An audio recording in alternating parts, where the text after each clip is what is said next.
and I was thinking about interviewing styles. I've never interviewed anybody, and I'm not about to start. I'm a monologuer, but I have a lot of respect for interviewers. They draw other people out. They shine a light on other people and allow those other people to better shine a light on the world. Interviewers, Parko, he comes to mind. Parkinson, from a long time ago, back in my day. As I was thinking about different interview styles, I was thinking maybe there's three major different types of interviewing that people do. I think broadly, you could have the type of interviewer who is not part of the show. Now that interview is like Parko. That interviewer, he's like Parko. Parko was never part of the show, really. What he was doing was grabbing a spotlight and shining it on the interviewee, and then to allow the interviewee to better shine a light on the world. But Parko wasn't shining a light on the world himself. Parko had a platform. He had a TV show.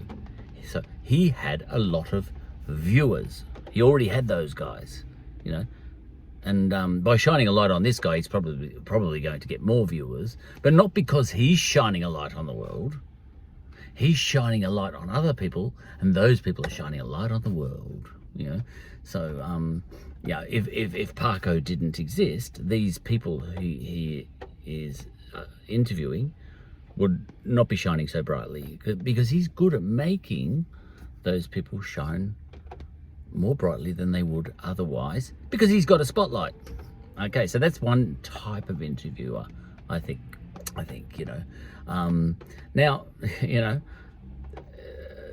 that guy over there, look, usually that guy over there, who is shining a light on the world, he or she, usually, obviously it, whatever, is usually an expert at something, or very entertaining or something, a celebrity, whatever. It doesn't matter what that person is. But let's just say, imagine an expert on cosmology, or communism or something. It doesn't matter what it is, economic theory, something boring, But left to his or her devices, that person wouldn't be shining much of a light on the world, without Parko. It's good that Parko exists, because that person's boring. Now, this is not the case when the person's a celebrity, of course. Usually celebrities are quite interesting, but Parko can make them even more interesting, because he's got a spotlight. Okay, but the interesting thing is the journey that is being taken is all over there. Parko, it's not about Parko. All right. Okay, so let's, you could define it in terms of truth.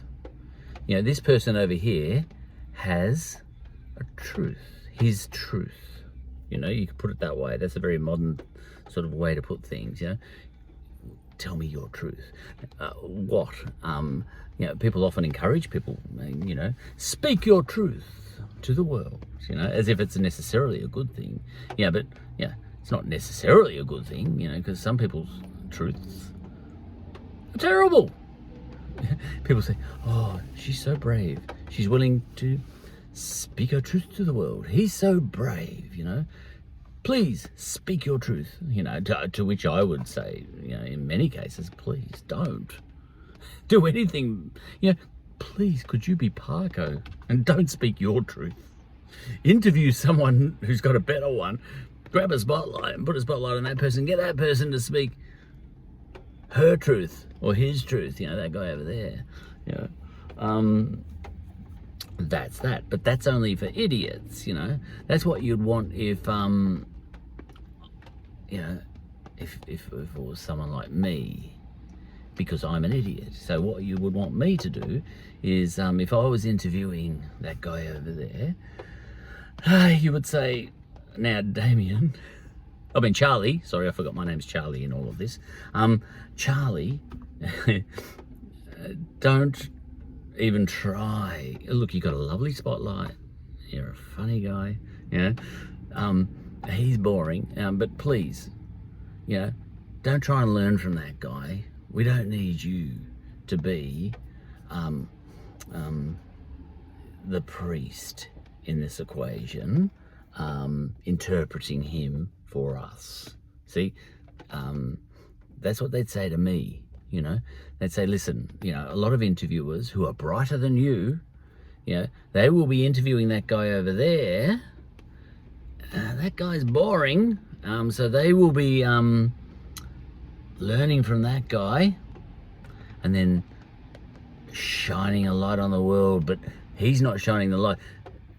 His truth is coming into your brain, you're reworking it and turning,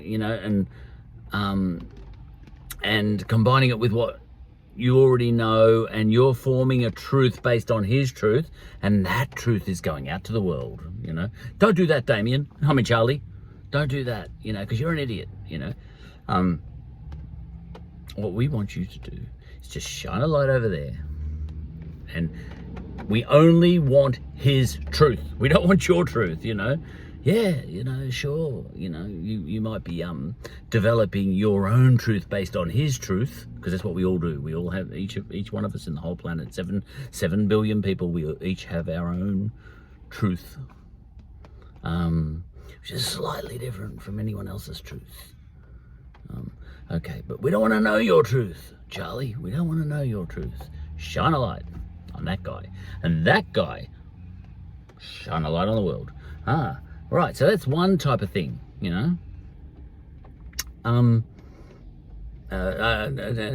to a certain extent, what you're saying there is, we don't want you to be the priest, because what a priest does, the job of a priest is, you've got a god. Now, this guy over here, he's an expert on communism or cosmology, or Copacabana or something, he's an expert on something, so he's God, the God figure, for this topic, he might be really good at capitalism, for example. You're interviewing him on capitalism, he's God in the context of this interview. Me, I'm just an idiot, So what should I do? I should shine a light on God and let God shine a light on the world. Now, all right, on to the second type of person, a person who is not an idiot, who's interviewing this person over here. Now, this person is really interesting because this person has something to add. That guy shining a light on the world is not enough. And I mean that, because this guy might be dead boring. It's often the case with communists, capitalists, communists, whatever. Anyway, this is interesting. Now, what we've got here, is an interviewer who I would call a priest, a knowledge priest. Now, this person, has got something to add. Now, this person, I would not say, grab a spotlight, shine on that world, and let that person shine on the world. What is a better situation here? This is a different type of interview. Is for that person, this person here, this person should shine a light on the world too. This person's truth has value beyond that person's truth over there. The expert, now this person might not be quite the expert this person is, but this person has perspectives that this person doesn't have. This person's got something to add. you know, this person here, the interviewer, has something to contribute beyond just holding the spotlight and shining it on the expert, you know. What we've got here is something, you got two for the price of one. You've got God over there, who's an expert on whatever, capitalism or, you know, crickets, or, you know, crustaceans, whatever the person over here is an expert on, right? You've got that person, that's God. But here, you've got a priest, a knowledge priest. Now, how best to shine a light on the world, you know? Now, in this case, I would say this person interviewing, what you'd want here is a split screen on your phone here, you know? And what you want here is this guy over here on this side, his face over here, and your face there. You need both. See, if I was interviewing someone, just get me right off the video. Just get me right off the video. I'll be right over there, you know, and all you'll have is that guy over there. You know, because I'm not adding anything, I'm just shining that light. All right, but here, with this knowledge priest has something to add.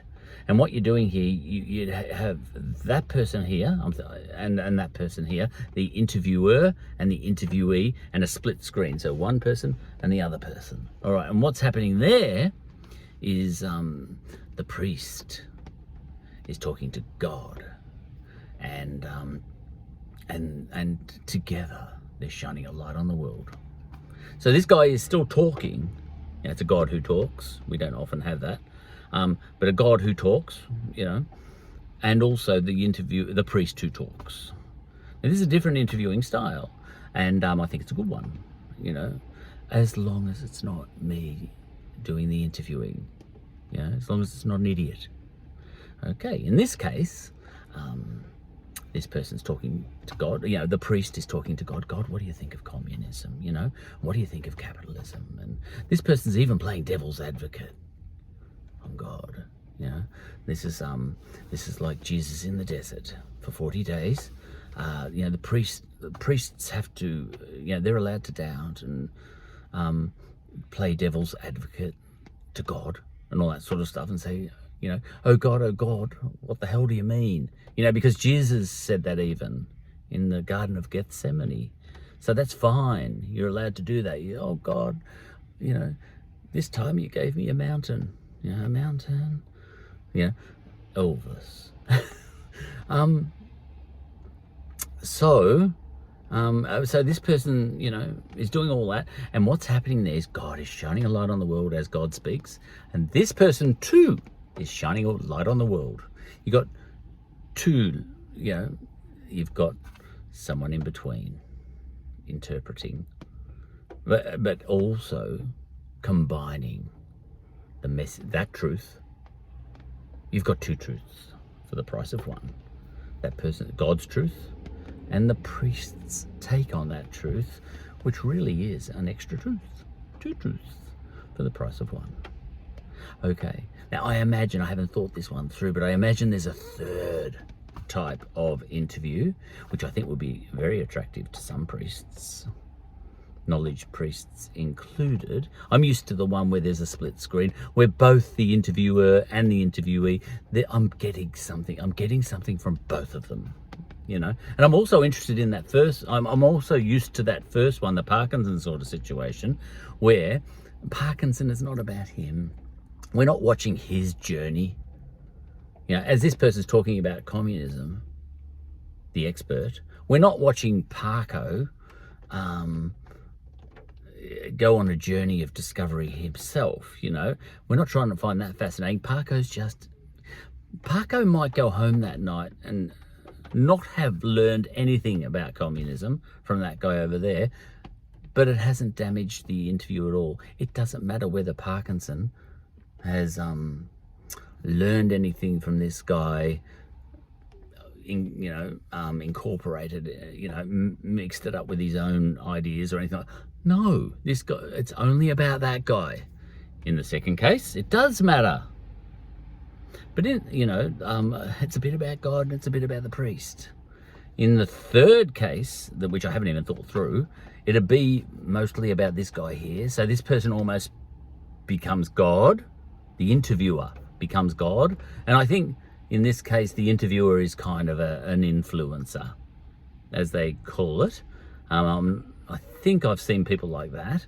And they've really only brought this guy. This guy is, look, you know, he thinks he's God, but the influencer is God. Now, what's happening there? Remember the first case? Shine a light on that guy, and then that guy shines a light on the world. The second case, two people, teamwork, God and the priest, and both of them shining a light on the world together. Two for the price of one. This third one, it's really about the interviewer shining a light on the world. So it's in reverse. So what you've got there, you've brought this expert in, but he's more like an expert witness in a court case sort of thing. You've brought him in, but he's not the show. You're the show, you know? So you're more than a knowledge priest in this case. You're kind of a knowledge god, you know? But you bring in experts who've spent more time. They're not smarter than you. They've just spent more time, and you haven't got time because you're a god, you know. But you've brought this person. You're interviewing this guy just to pick his brain on some of the. He's your knowledge slave, really. And what he's done all the work. He's done 40 years of work studying communism or something, or capitalism or whatever, or crustaceans, you know, or whatever. And what you're doing is you're fast-tracking your own truth. So his truth doesn't matter, you know. His knowledge matters, but his truth doesn't matter. We don't want him shining on the world, right? We want the influencer to shine a light on the world, and for my voice, not me, but the interviewer's voice to ring around the world, but not his voice to ring around the world. He's almost like an employee, a consultant that you've brought in. And in this third type of interview style, I imagine, it's all about the influencer. And this influencer might actually just interview heaps of people, but 10 people, 20 people, 30 people, one after the other. But what the audience is looking at is the influencer's development of his or her truth. And the influencer is shining a light on the world. So it's all about where the spotlight is, I think. It's all about who's the show. So I think there might be 3 different types of interviewing styles, where the interviewee is the show, shining a light on the world. One. Second one would be where the interviewer and the interviewee are a team, and together they shine a light on the world, and there's a good camaraderie between the two of them and all that sort of stuff, and everyone loves watching them together because they're just bouncing off each other and they're clicking. It's great, you know. I kind of like that one, but I kind of like the first one as well, you know. I kind of like the first one as well, Paco. The reason I like the first one sometimes is because you can hear too much from the interviewer. That guy's the expert. Depends what it is, you know, what the subject is. But if it's about learning how to fly a plane, I don't want to hear it from the interviewer at all, because that guy's the pilot. This guy, you know, I don't need to know his philosophy. You know, I don't need to know the interviewer's philosophy on flying aeroplanes. I don't need to know the interviewer's truth about flying aeroplanes. I just want to hear from that guy. And every time the interviewer says, oh, this reminds me of a time I was flying once as a passenger. But I was thinking, if I was a pilot, I'd be a very good one if only I practiced, if only I learned. I think I'd be better than you, actually. I don't want to hear that, you know. I don't want to hear from the interviewer. I just want to hear from that guy, because he is the pilot, you know what I mean? So that's that one. But in this third one, you know, I like those first two. Now, do I like the third? You know, I like those first two scenarios. But do I like the third scenario? Well, I'm sure it's got its place. I haven't really thought it through. But I would say there are many times when, you know, with influencers, where we're really watching, where the interviewer is the show. I'm sure there's a lot of interviews like that. You know, a lot of forums where that works. You know, I think horses for courses. All you know, the 3 different types of interview.